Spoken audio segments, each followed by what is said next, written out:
Yo, what's going on, people? Welcome back to the channel. Welcome back to another video. This time we're doing a review of Drake's brand new throwaway project. I don't know what to really call it, to be honest. The Dark Lane demo tapes. This is not a major project from Drake.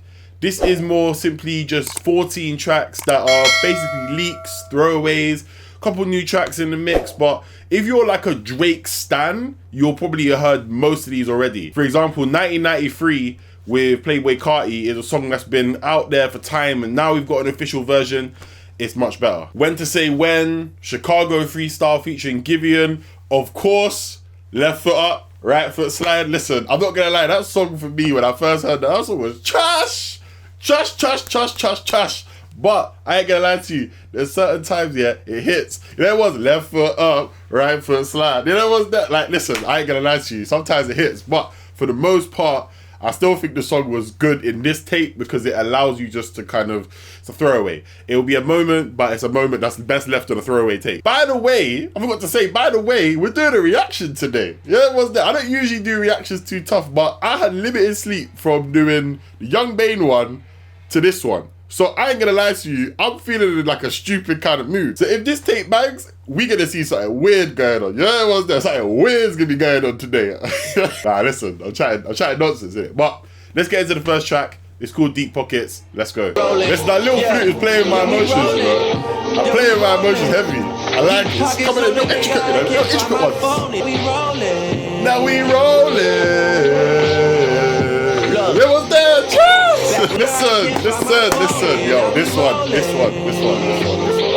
like it still. That was a tune, I'm not gonna lie to you. Deep Pockets, I enjoyed that one quite a bit. This is something that was supposed to be on Scorpion but didn't make the cut. Let me automatically say to you right now, that's better than most of what was on Scorpion. For me personally, quick little review of Scorpion, shit was trash. That was trash. Hearing something like that, I like when Drake gets into his like introspective bag and he's talking about, you know, making money and how everything's different, like the hotline blinging bar, which was kind of different. I like when the fact that he's talking about kind of like money and stuff like that, and he's talking about how his whole career's kind of moved different in the last couple of, maybe like, say 10 years or so, because he's got the lyric where it's like pyramid schemes like the Egyptians back when hotlines were still flipping. Now I'm seeing money of hotlines blinging, but it feels different. Like, I like this track a lot. I like the little instrumentation going on in the background with, I think it's the flute, but it might not be the flute. You know, once man's not up to date with the woodwind and instruments and that. But I like the fact that it's kind of him just kind of being personal with us, the listeners. I think it's been a very, very long time since this happened. Very, very long time since this happened. But if J. Cole had jumped on this track on the second verse, it would have been immense. It would have been immense for me personally. Because the chemistry that J. Cole and Drake had in the early 2010s has been very much unmatched between them since. We've had great artists with chemistry, like obviously we had Drake and Janae, we've had Drake and Nicki Minaj at one point, we've had Drake and Chris Brown that's been quite successful in the last couple of years. Obviously his track's still to come, but J. Cole and Drake is something we ain't seen in a minute, and I feel like this is a J. Cole type of song as much as it is a Drake kind of song. But that's it. That's my thoughts on this one. Let's get into the next one. The next one's When to Say When, which came out, I believe it was in February or March. Decent track. I mean, I enjoyed it at the time when it did come out. Obviously, the video had When to Say When and the Chicago Freestyle merged into one. In the grand scheme of things, as time goes on and the timeline of music for 2020 continues, we won't be listening to this track at any stage. I don't feel like it will be in many people's rotations beyond maybe this tape now that it's on a body of work. Chicago Freestyle was kind of similar. We already heard that. It's nothing special. It's nothing new. I do like the fact that it introduced me personally, and I'm sure a lot of you guys as well, to Giveon. He's got songs like Heartbreak Anniversary, which is worth checking out. And he recently dropped an EP, so make sure you go and check that out. But they were just songs that were there. Like, I wouldn't say they're going to be captivating songs that are going to last the whole summer. Obviously, we know that Drake's announced that he's got a project coming in summer 2020, his 6th studio album. Yeah, both of those songs were just there. I heard them, they were cool at the time. The video, like I said, helped them, but they weren't monumental songs that are going to stand the test of like Drake's best hits when we look back at his discography in like 10 years time. Anyway, the next track that we're tackling is Drake and Chris Brown called Not You Too. Everyone forgets, obviously we know that Drake and Chris Brown have had beef for a long time, but in the early 2010s, they were also someone that collaborated a bit. Juices that came out during kind of Chris Brown's kind of, we don't really vibe with you because of the whole Rihanna incident situation.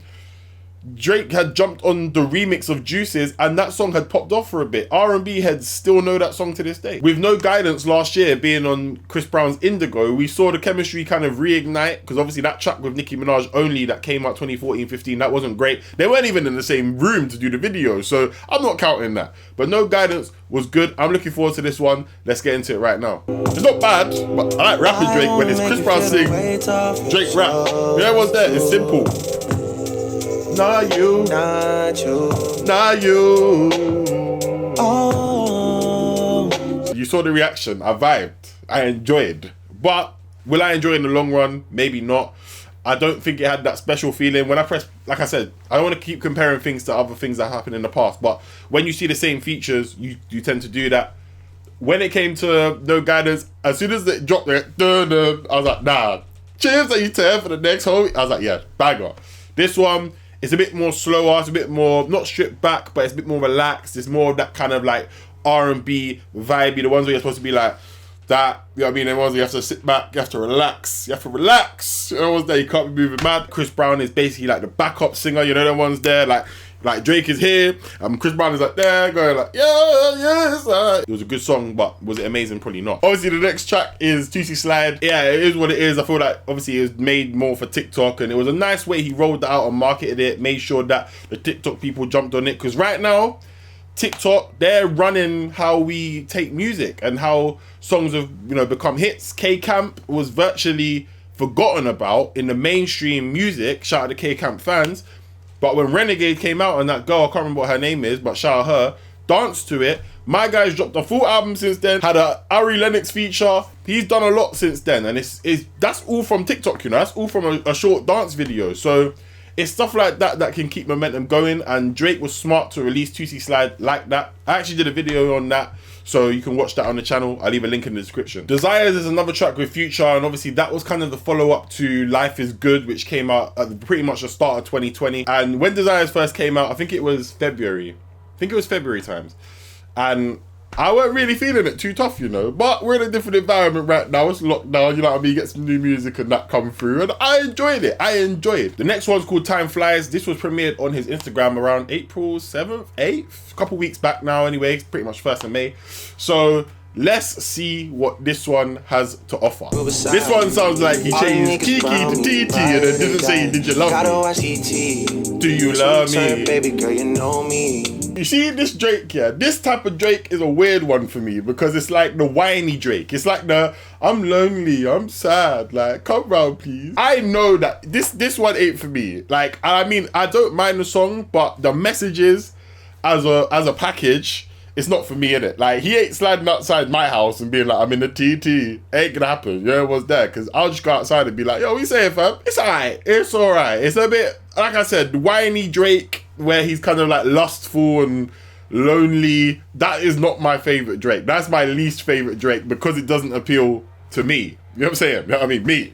You guys might like that, but yeah, for me, it's alright. By the way, at this point, we're halfway through the video, so if you're enjoying the reaction and the discussion, make sure you leave a like. Let me know if you like the reactions as well as the reviews, because the reviews, we get to sit down, have a little bit more in-depth conversation about things. The reactions is just off the top of the head. Let's get into it. So let me know, leave a comment down below, leave a like, smash that like button, do the thing, come on. Got a different number cause I'm closed off. Not feeling it. Used to hit the bitch and now she wanna. Not feeling it, man. She wanna. Alright, track number 8 is called Landed. For me, it's like, we just went from whiny Drake to braggadocious Drake, but I'm not here for it. I'm not trying to hear that. I'm not trying to hear it. You're ruining it.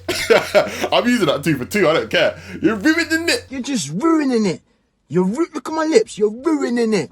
Ruining. It's giving me vibes of, you know, Drake is the official Don, like, you know what I mean? If you're chatting nonsense, get out of it. That's backed up by the lyric. If he talking out his head, then it's off with it. Yeah. Boarding Air Drake, then we taking off. Yeah. Basically, Air Drake is his like private plane. He's talking about, like, just met like one of his mates' friends, and then it's a she, and then the clothes come off and all that. And it's a bit like, yeah, cool, but you've just gone from saying that you're pulling outside with the TT to being braggadocious. You need to make up your mind. Which one are you today, Drake? Are you upset? Are you lonely? Or are you coming here to, you know, to just meet your friend and smash? Which one are we doing today? Because I don't know, innit? Like, obviously I know these are just loose files, but I'm still trying to take this as much as an album as possible. And I didn't really like the beat. Beat wasn't really that interesting for me. It was kind of just a standardized trap beat. It wasn't as good as something like a Summer 16, which I think is where he was talking about Kanye and the pool and having a bigger pool than Ye or Kanye, one of the two. The braggadocious ones from Drake, sometimes they work nicely, but the beat and the beat selection has to be good. If it's not, then it doesn't work. And for me, this one doesn't work. Let's get into the next track. All right, this is D4L with Future and Young Thug. Future making a second appearance, Young Thug making his first. Let's see what this is saying.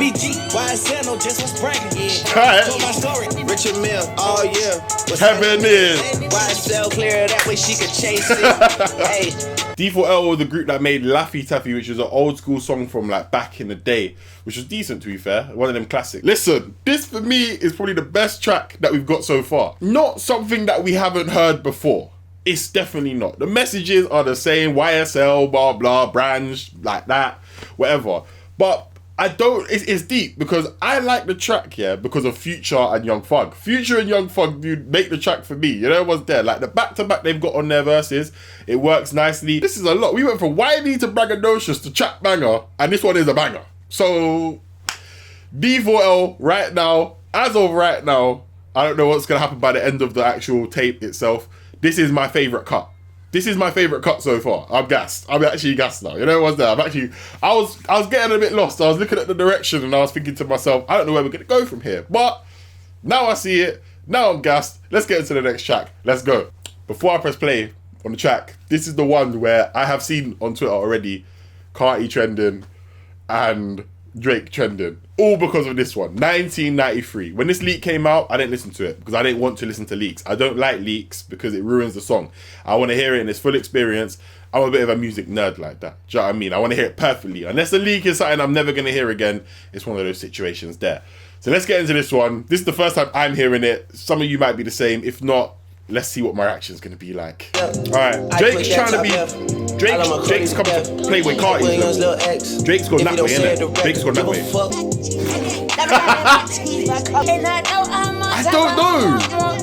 Is this trash or not? Like, it kind of bangs, but it kind of doesn't. I don't know, you know.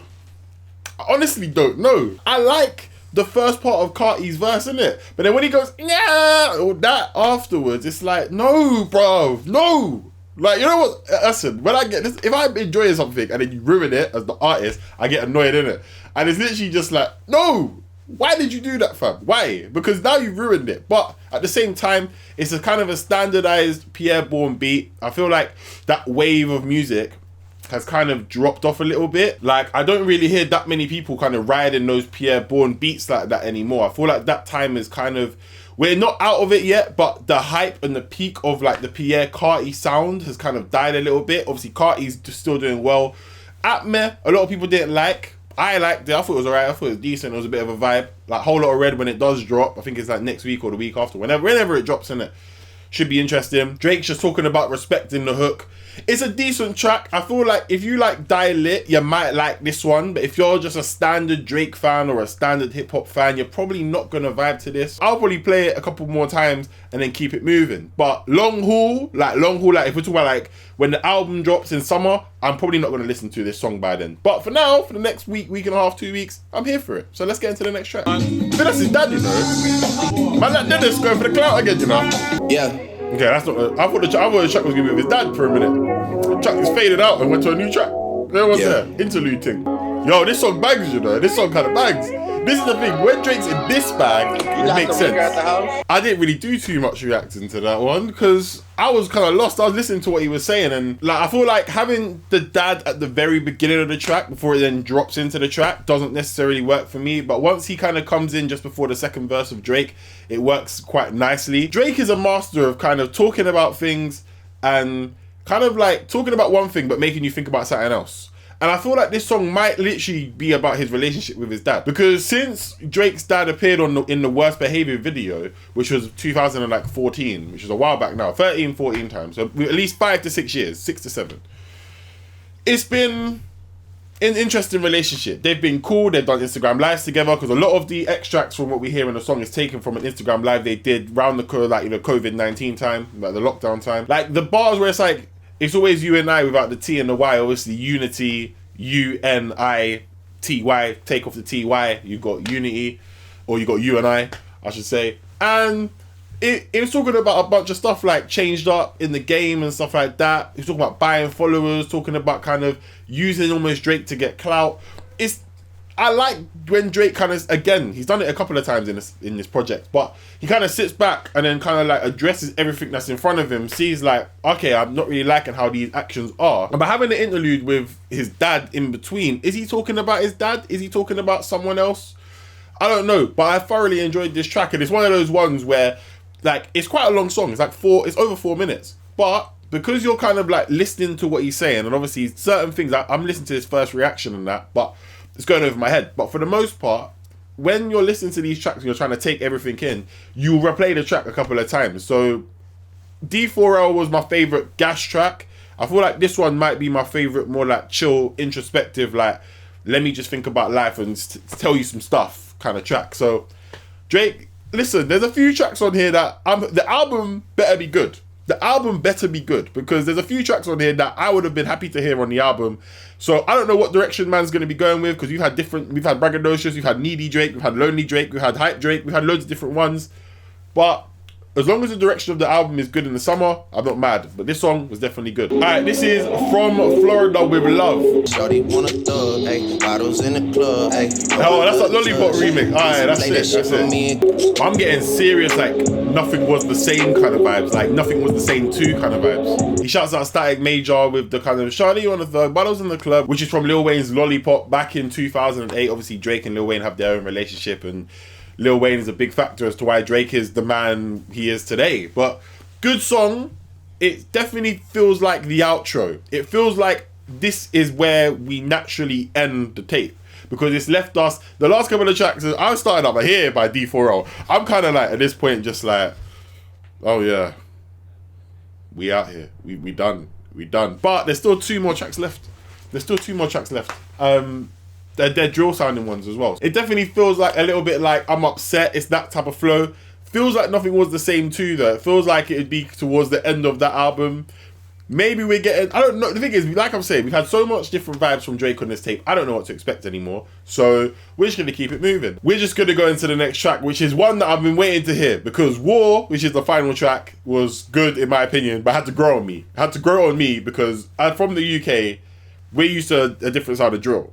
We accepted Pop Smoke and Fivio foreign, and I'm not gonna lie, for the most part, I was calling him Fivio for a long time, but it had to grow on me for a while before I accepted that one. This is now me accepting Drake doing drill, or Brooklyn drill, I'm gonna call it. This one was produced by UK producer JB Made It from, I think he's from Croydon, so shout out to him still.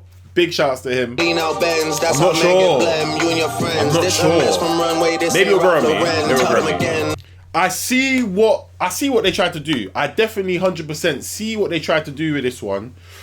But for me, it weren't it. It weren't it, man. Like, I'm disappointed. I was kind of looking forward to this one, to be fair. I really was. I was kind of waiting. I was like, yeah, this is it. This is going to be the one that hypes it up. Now I've accepted War for what War is. It will be great. I don't like this one right now. Like I said, when I first heard War, I remember, like, I bopped into a room like the day after it came out. Also, obviously, it came out at night, and I think it came out like Boxing Day or something like that. The next day, I bopped into a room, and then we were all talking about it, and I was like, no, I don't like that at all. Now I like that song. This, it might take time to grow on me. Am I willing to accept the time? No, not right now. Not really, to be honest, but we'll see. The final track is War, which is what we're talking about. I accepted that. It's decent. I mean, it grew on me a lot. And there was like a moment, about February times where I had that song on repeat. But I ain't listened to it since then. And I'm not going to react to it because we've already heard the track. You guys have your feelings and opinions about that. Make sure you leave a comment down below. But that is it. That is the end of the reaction review of Drake's Dark Lane demo tapes. What did you guys think? What's your favorite tracks? I can't lie to you, D4L. I think D4L with Future Young Thug, Losses was good for me. And there was a few others, but let me know your favorite ones in the comment section below. Leave a like as well, and if you haven't subscribed, make sure you subscribe, man. We've got more reviews coming your way, and some of them are reactions like this, and it's just me off the top of my head. Others are reviews where I think about things and I really break it down for you guys. So appreciate your time, and I'll see you guys for another review sometime soon. Peace!